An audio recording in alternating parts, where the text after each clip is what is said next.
Let's look at a word problem involving compound interest. Suppose you have $3,000 to invest. Which investment yields the greater return over 10 years? A 6.5% compounded semi-annually or 6% compounded continuously? How much more to the nearest dollar is yielded by the better investment? Well, in this case, our principal P is $3,000. That's what we have to invest. And we're going to be investing that money over 10 years. Now, the first case, case 1, is a 6.5% compounded semi-annually. All right? So here's our formula for compound interest. The thing we have to know is when we're compounding semi-annually, we have to know that n is equal to 2.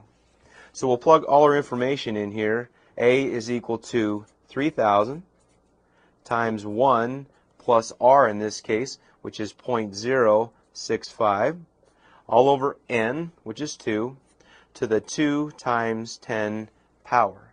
Now this becomes a calculator problem. You pile that in there, and to the nearest dollar, case 1 will yield $5,688.